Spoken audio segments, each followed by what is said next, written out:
പ്രീതേ, ഈ ട്രംപിന്റെ ഒരു വിശദീകരണം വന്നിട്ടുണ്ട്. ഒന്നും അറിയാത്ത പോലെയാണ്. ആക്രമണം എക്സലന്റ്. ട്രംപ് അതല്ല അതിന്റെ അപ്പുറം പറയുന്നത്.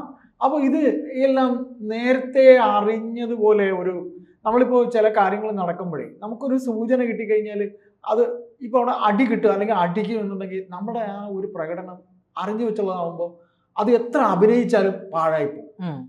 അത്തരത്തിലൊരു അഭിനയം ട്രംപിന്റെ ഭാഗത്ത്.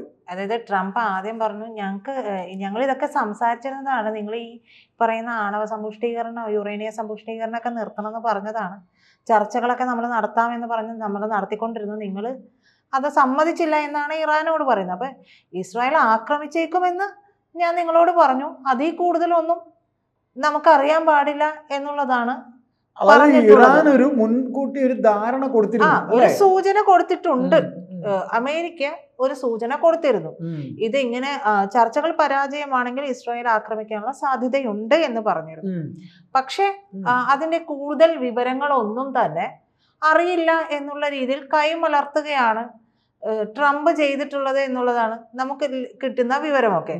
അതായത് പറയാനുള്ള ഒരു സൂചന കൊടുത്തു, അതിനപ്പുറം ഞങ്ങൾക്കൊന്നും അറിയില്ല, ഇത്രയും ഉള്ളൂ ഞങ്ങൾക്ക്, വായിച്ചെടുത്തോളൂ എന്നാണ് പറഞ്ഞത്. അപ്പൊ ട്രംപ് പറയുന്നത് ഇസ്രായേൽ എന്ത് ചെയ്യുമെന്നൊന്നും നമുക്കറിയില്ല, ആക്രമിക്കാനുള്ള സാധ്യതയുണ്ട്, അവരുടെ പ്ലാൻ എന്താണെന്ന് അറിയില്ല, എപ്പോ ആക്രമിക്കുമെന്ന് അറിയില്ല, ഇതൊന്നും ഞങ്ങൾക്ക് അറിയില്ല.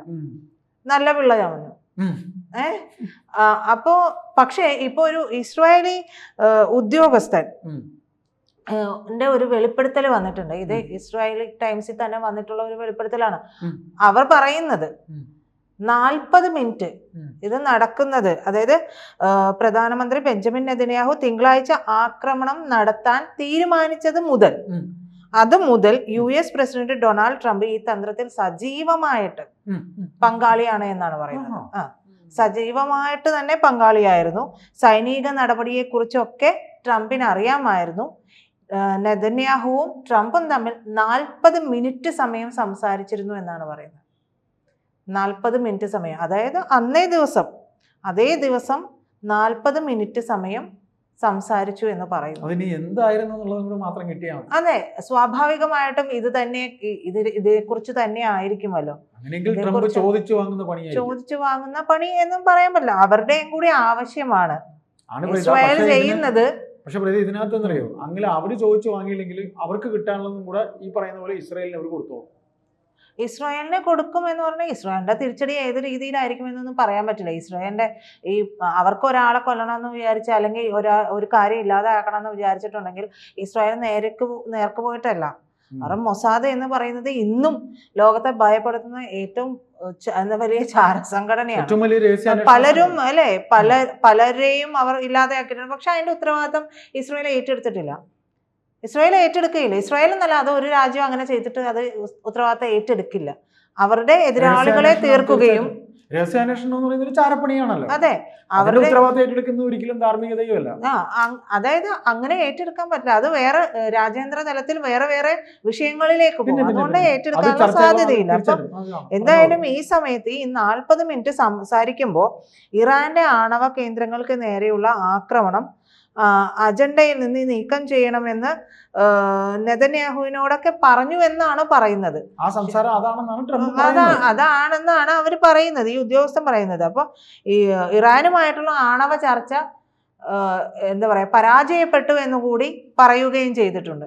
ലാസ്റ്റ് മിനിറ്റും നടത്തിയ ചർച്ച അതൊക്കെ തന്നെ കള്ളമാവാനാ സാധ്യത. അതല്ല ചേട്ടാ, ഇത് ആണവ ചർച്ച പരാജയപ്പെട്ടു എന്ന് നെതന്യാഹുവിനോട് പറയുന്നു.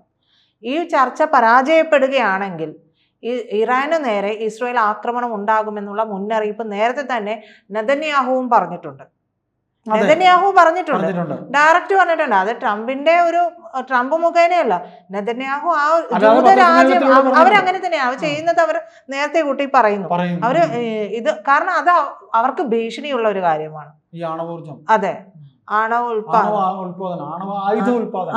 അതല്ല, അതായത് 100ഓളം അണുബോംബ് ഉണ്ടാക്കാനുള്ള അത്ര ആണവ ഊർജം അവർ സംഭരിച്ചു എന്നാണ്. 45% അധികം അവർ സംഭരിച്ചു എന്നാണ് പറയുന്നത്. അപ്പൊ അത് വലിയ വിഷയമാണ്, അത് മറ്റൊരു വിഷയമാണ്. എന്തായാലും നമ്മളിപ്പോ പറഞ്ഞുകൊണ്ടിരിക്കുന്നത് ഈ 40 മിനിറ്റ് സംഭാഷണം. ഈ 40 മിനിറ്റ് സംഭാഷണത്തിൽ ഇത്തരത്തിൽ ട്രംപും നമുക്കൊരു കാര്യം എങ്ങനെ ചെയ്യാം, നീ അത് ചെയ്യണമെന്നൊന്നുമില്ല, പക്ഷേ ചെയ്തിരുന്നാൽ നിനക്ക് നല്ലതാണ് എന്ന് പറയാം. ട്രംപിന്റെ ഒരു രീതി അനുസരിച്ച് ട്രംപിന് ഇറാനെ അടിക്കണമെന്നുണ്ടെങ്കിൽ ഇതിപ്പോ ഈ വഴി പോവുകയാണെങ്കിൽ ഡയറക്റ്റ് ഒരു അടി വരുന്നില്ല. ട്രംപ് പറഞ്ഞിട്ടുണ്ട് ഞങ്ങളും അടിക്കുമെന്നുള്ളത് പറഞ്ഞിട്ടുണ്ട്. പക്ഷെ അതിനു മുമ്പ് ഈ ഒരു വഴിയുള്ള അടി കൂടി പറഞ്ഞു വെച്ചതാണെങ്കിലോ, പറയാതെ പറഞ്ഞതാണെങ്കിലോ അതിനുള്ള സാധ്യതയുണ്ട്. അപ്പൊ ഇതെല്ലാം ഒരു കാര്യമുണ്ട്, ചില കാര്യങ്ങൾ നമുക്ക് പരിമിതിയുണ്ട് ഡയറക്റ്റ് പറയുന്നതിന്. അത് വായിച്ചെടുക്കേണ്ട ബുദ്ധി അവർക്കാണ് വേണ്ടത്. അതെ, അതല്ല, ഒരു കാര്യം തീരുമാനിച്ചിറങ്ങിയതാണ് ജൂതന്മാർ, ഒരു കാര്യം തീരുമാനിച്ചിറങ്ങിയതാണ്. ജൂതന്മാർക്ക് എന്ന് പറയുന്ന പ്രത്യേകം പറയേണ്ടത് അവരുടെ ഒരു ആ ഒരു സ്ട്രെങ്ത്, അവരുടെ ഒരു കാര്യം, അതായത് റൈസിംഗ് ലയൺ എന്നാണ് പറഞ്ഞത്, ഉയർത്തെഴുന്നേൽക്കുകയാണ് ജൂത ജനത. അവർക്ക് ഏറ്റവും ഹാനികരമാകുന്ന ഒരു കാര്യം ഇല്ലാതെയാക്കാനായിട്ട് ജൂതന്മാർ ഉയർത്തെഴുന്നേൽക്കുന്നു എന്നുള്ളതാണ് പറയുന്നത്.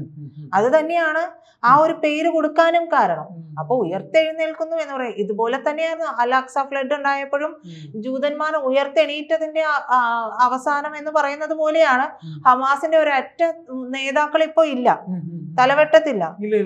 അതും ഈ 4 വഴിയും കിടന്നിട്ട് ജൂതന്മാരെ അടിച്ചുകൊണ്ടിരിക്കുകയായിരുന്നു ഈ ഭീകരർ. എന്നിട്ട് പോലും അവർ പിടിച്ചു നിന്നു എന്നുള്ളതാണ്.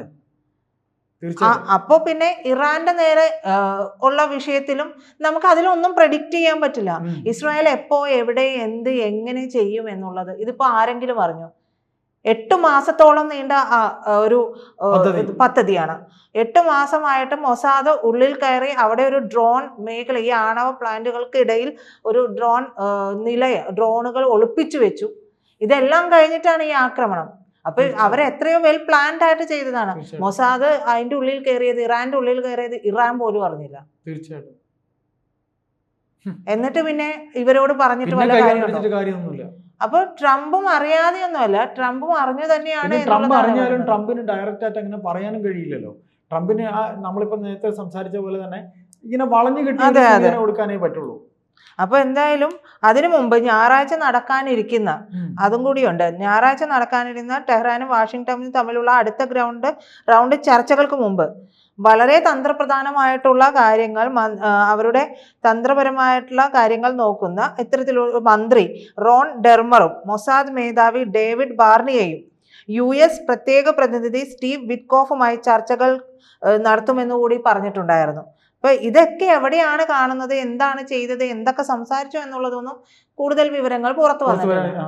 അപ്പൊ ഇതിൽ ട്രംപിന് പങ്കില്ല, ട്രംപ് ഒന്നും അറിഞ്ഞിരുന്നില്ല, ഈ ആക്രമണം ഇപ്പോൾ നടക്കുമെന്ന് അറിഞ്ഞിരുന്നില്ല എന്ന് പറയുന്നത്. സംസാരിച്ച 40 മിനിറ്റുള്ള ആ സംസാരം അതൊരു സീക്രസിയാണ്, അത് ഇനി പുറത്തു വരേണ്ടതുണ്ട്. അതെ, അതിൽ എന്തൊക്കെ പറഞ്ഞു എന്നുള്ളത് മാത്രമല്ല ട്രംപ് പറഞ്ഞത് വളരെ കൃത്യമായിട്ടാണ് പറഞ്ഞത്, ഞങ്ങൾക്ക് ഇതേക്കുറിച്ച് കൂടുതൽ അറിയില്ല എന്നുള്ളതാണ്. പക്ഷെ അതിനു മുമ്പ്, ഈ ആക്രമണത്തൊക്കെ തൊട്ട് മുമ്പ് 40 മിനിറ്റ് നെതന്യാഹുവുമായിട്ട് സംസാരിച്ചിട്ടുണ്ട്. ആ സംസാരിച്ചില്ല എന്ന് പറയുന്ന വാദം ഇവിടെ പൊളിയുന്നുണ്ട്. അപ്പൊ ആ സംസാരത്തിൽ 2 രാജ്യത്തിന്റെ പ്രഥമ പൗരന്മാർ, അല്ലെ, പ്രസിഡന്റുമാരാണ്, പ്രസിഡന്റുമാര് തമ്മിൽ സംസാരിക്കുന്നു.